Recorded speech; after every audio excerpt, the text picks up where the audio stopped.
Pernahkah kamu merasakan saat di mana semuanya tampak kehilangan makna? Ketika kamu berbaring di malam hari, menatap langit-langit dan merasakan kehampaan begitu dalam hingga kamu ragu bisa menjalani hari esok? Kamu mencoba tersenyum di hadapan orang lain, tetapi di dalam hatimu ada jeritan minta tolong yang tak terdengar. Lalu kamu bertanya, apakah Tuhan sudah melupakan aku? Jika pikiran itu pernah terlintas, maka pesan ini untukmu.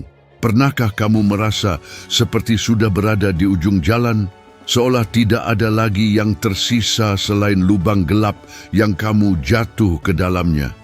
Kadang semua yang kamu bangun seakan runtuh begitu saja.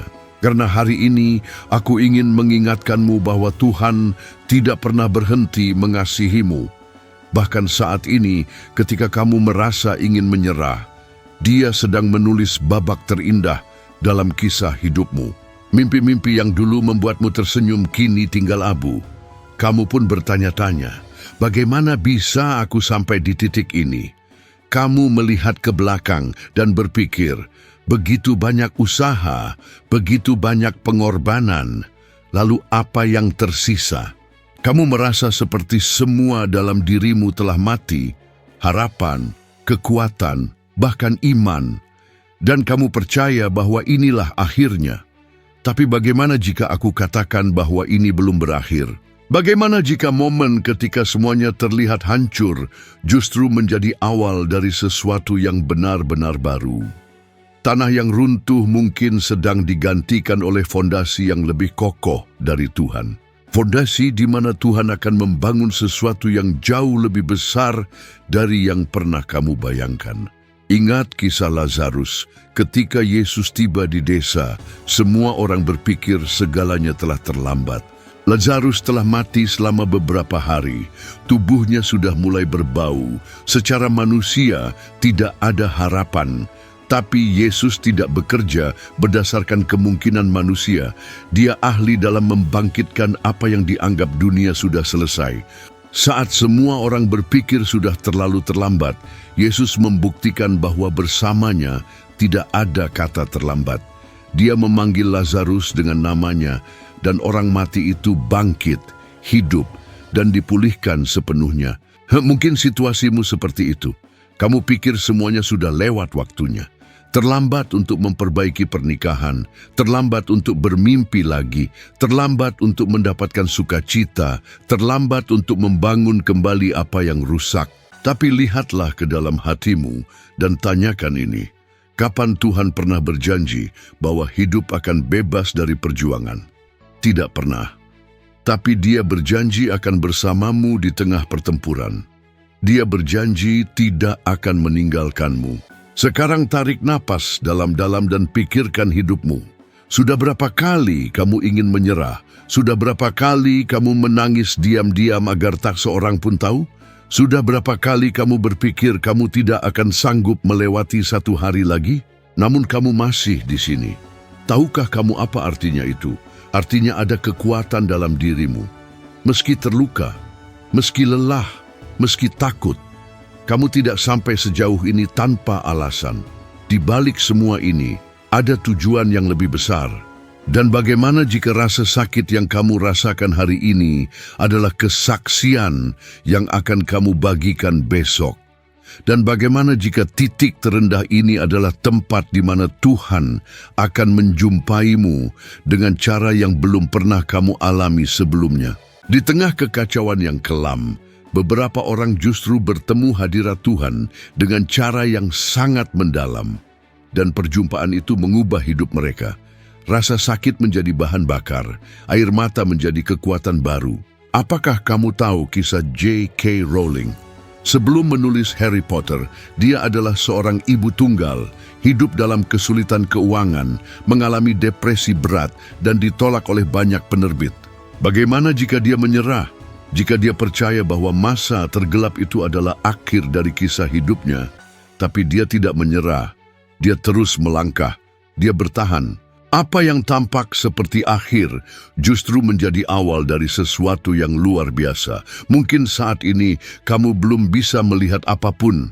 Mungkin segalanya terasa seperti sudah berakhir. Namun apa yang kamu rasakan sekarang bukanlah akhir. Ini hanyalah jeda sebelum kelahiran kembali. Saat Tuhan turun tangan, bahkan yang sudah mati bisa hidup kembali. Bahkan mimpi yang pernah kamu kubur dalam-dalam bisa Tuhan panggil kembali. Mereka akan bangkit, bernapas, dan hidup. Maka meski kamu lelah, jangan lepaskan harapan. Tetap bertahan. Tarik napas dalam. Gurun ini akan berlalu, dan suatu hari nanti, saat kamu menoleh ke belakang, kamu akan sadar bahwa di saat itu Tuhan sedang menggendongmu. Ini bukanlah akhir, ini adalah awal yang baru. Dan kali ini, Tuhan yang memegang kendali. Pernahkah kamu merasa tidak cukup layak? Tidak cukup baik, tidak cukup kudus, tidak cukup kuat? Pernahkah kamu melihat dirimu di cermin dan berpikir, Tuhan tidak mungkin memakai aku. Aku terlalu banyak salah, aku sering gagal. Mungkin kamu sedang memikul rasa bersalah yang sangat berat. Mungkin kamu pikir, waktumu sudah habis, kesempatan sudah lewat, dan sekarang kamu hanya bertahan hidup. Tapi dengarkan baik-baik. Tuhan tidak mencari kesempurnaan. Dia mencari hati yang mau dibentuk. Alkitab penuh dengan kisah orang-orang yang menurut pandangan manusia tidak mungkin dipilih. Musa tidak pandai bicara, tetapi Tuhan berkata, "Aku akan menyertaimu." Gideon merasa dirinya paling lemah, tetapi Tuhan memanggilnya memimpin pasukan. Daud hanya gembala kecil yang dilupakan, namun Tuhan mengurapinya menjadi raja. Rahab adalah seorang pelacur, namun ia masuk dalam garis keturunan Yesus. Petrus menyangkal Yesus 3 kali, tapi ia dipilih menjadi salah satu pilar gereja. Tuhan memanggil yang tak sempurna, dan Dia melengkapi mereka. Mungkin hari ini kamu merasa hancur di dalam, kehilangan jati diri, kekuatan, dan keberanian. Tapi dengarlah, Tuhan tidak butuh kamu utuh. Dia hanya butuh hatimu yang berserah. Potongan hidup yang kamu anggap tidak berguna bisa Dia ubah menjadi alat pemulihan. Luka-lukamu bisa jadi kesaksian, kelemahanmu jadi kekuatan, dan penderitaanmu jadi panggilan yang memberkati banyak orang. Saat ini banyak orang membandingkan diri di media sosial. Mereka melihat hidup orang lain dan berkata, "Aku tidak akan pernah bisa seperti mereka." Tapi apa yang kamu lihat di foto tidak menunjukkan air mata yang tersembunyi, pergumulan batin, atau malam tanpa tidur. Dan kamu lupa bahwa keaslianmu, perjuanganmu, dan proses hidupmu sangat berharga di mata Tuhan. Ada seorang wanita bernama Christine Caine. Ia diadopsi, mengalami pelecehan di masa kecil, dan lama tak tahu siapa dirinya yang sesungguhnya. Hingga suatu hari, ia berhenti menyembunyikan rasa sakitnya dan menyerahkan segalanya kepada Tuhan. Sekarang, ia mengabarkan Injil ke seluruh dunia, menyelamatkan korban perdagangan manusia, dan memulihkan identitas orang-orang.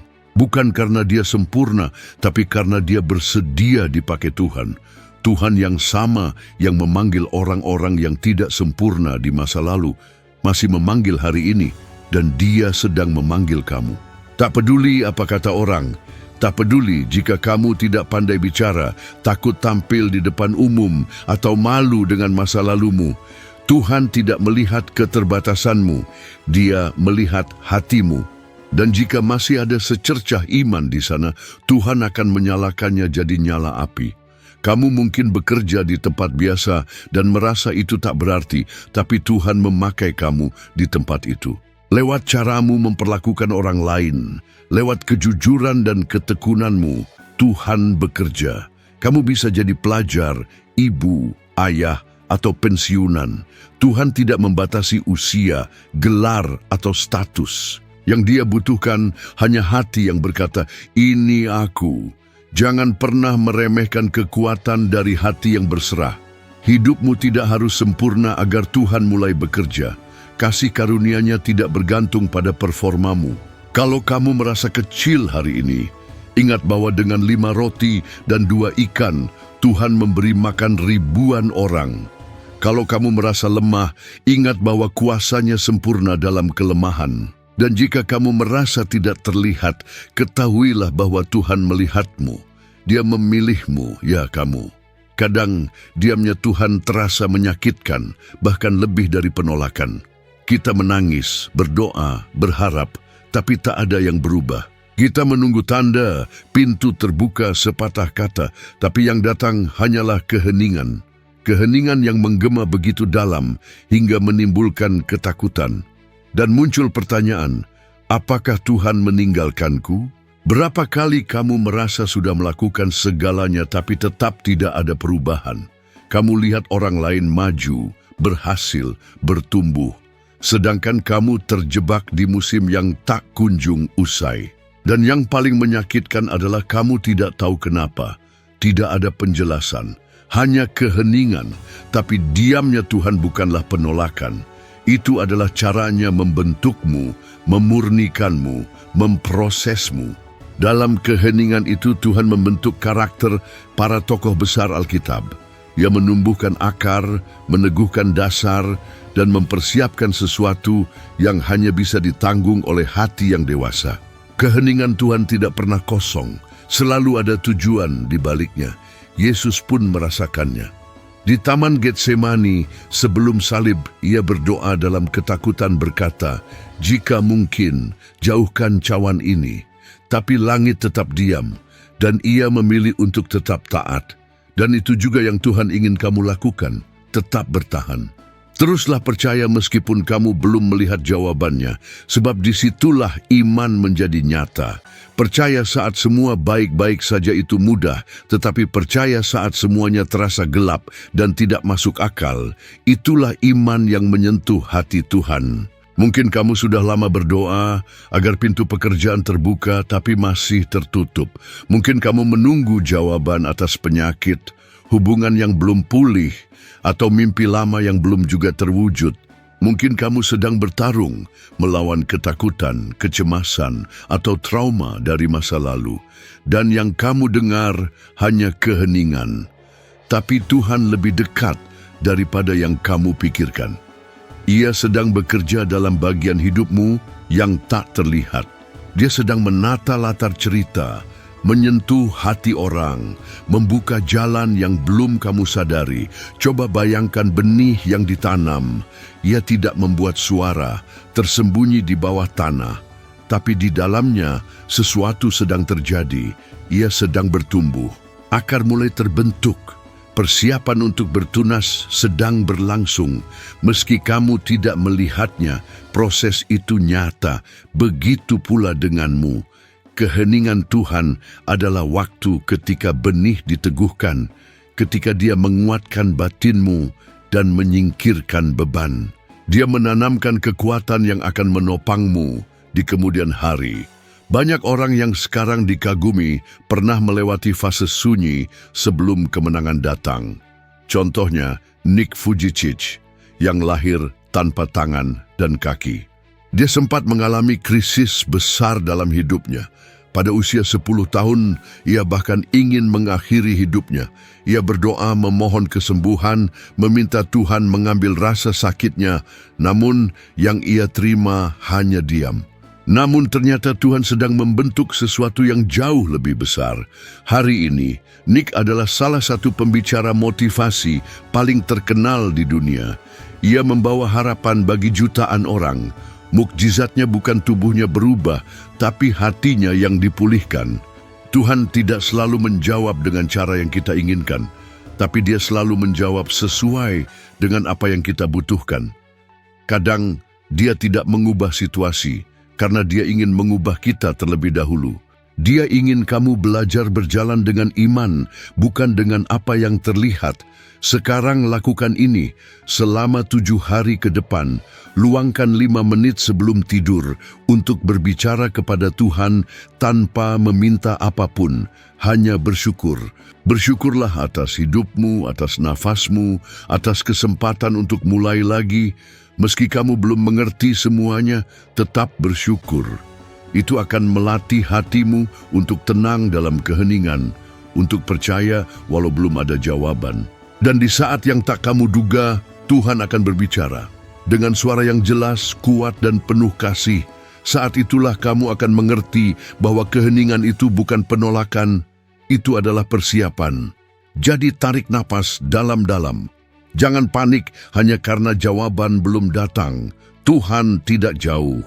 Dia hanya sedang menyiapkan sesuatu yang besar yang membutuhkan kedewasaan, kepercayaan, dan iman yang teguh. Apa yang akan Dia berikan kepadamu bukanlah hal kecil. Ketika itu datang, kamu akan melihat ke belakang dan bersyukur karena kamu tidak menyerah saat semua tampak diam. Keheningan itu pun ada maksudnya. Ada saat-saat di mana rasa sakit begitu hebat hingga kita berpikir itu tidak ada artinya. Seolah hanya datang untuk melukai, mengganggu, dan menghentikan langkah. Tapi bagaimana jika justru rasa sakit itu adalah alat yang Tuhan pakai untuk membentuk sesuatu yang baru dalam dirimu?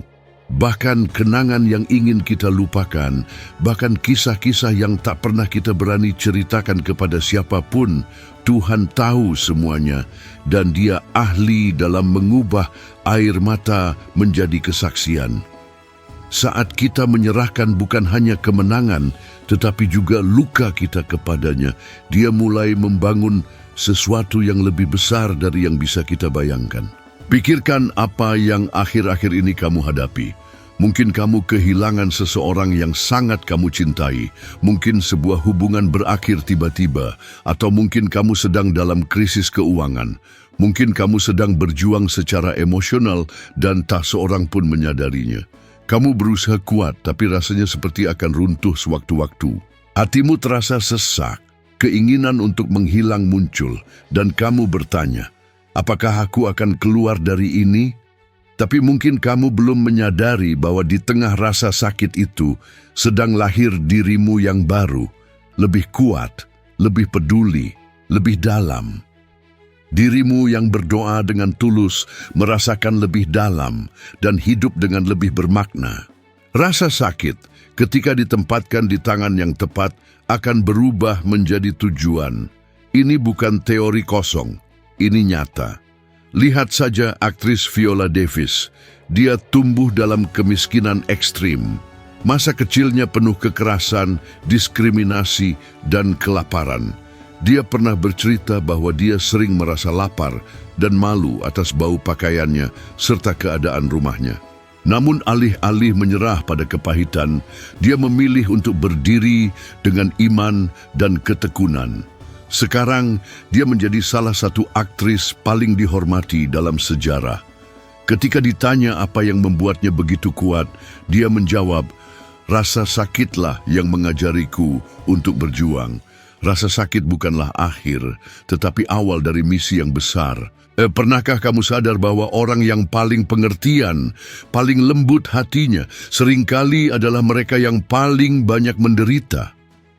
Karena rasa sakit mengajarkan sesuatu yang kenyamanan tidak bisa ajarkan. Rasa sakit membawa kita lebih dekat kepada Tuhan dengan cara yang tidak bisa dilakukan oleh sukacita. Di saat kamu mencapai batasmu, kamu akan sadar bahwa bukan kekuatanmu sendiri yang menopang hidupmu, tetapi anugerahnya. Dan kesadaran itu mengubah segalanya. Kamu mungkin berpikir, aku tidak melihat hal baik dalam semua yang kualami. Itu wajar. Saat berada di tengah badai, sulit melihat di balik awan gelap. Tapi kamu tidak harus melihatnya sekarang. Kamu hanya perlu percaya, karena apa yang Tuhan lakukan saat ini dalam diam dan secara tersembunyi akan menjadi jelas pada waktunya.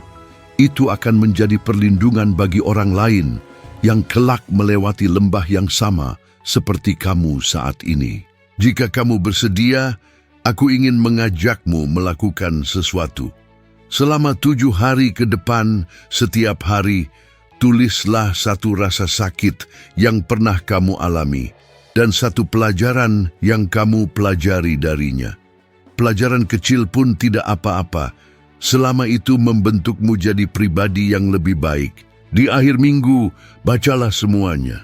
kamu akan sadar bahwa Tuhan tidak menyia-nyiakan satu pun air matamu. Setiap luka menyimpan pesan, dan rasa sakit itu bukan menghancurkanmu, tapi membentukmu. Jangan lari dari rasa sakit. Jangan menyembunyikannya. Bawa kepada Tuhan.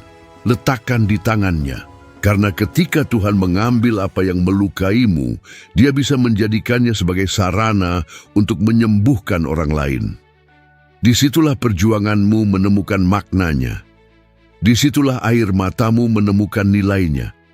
Disitulah keputusasaan diubah menjadi tujuan yang mulia.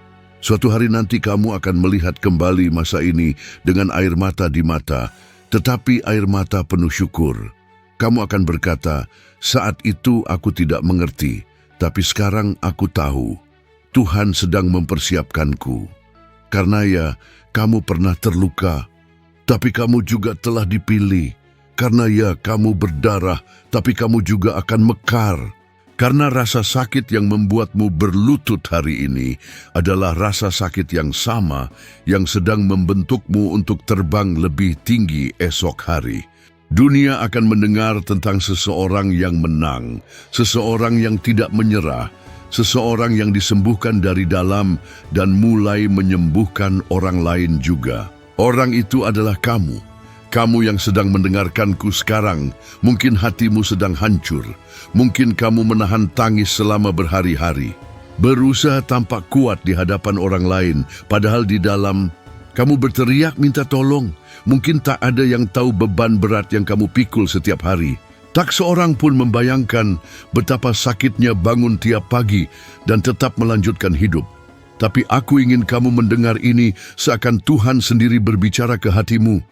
Aku masih di sini. Aku tidak pernah meninggalkanmu.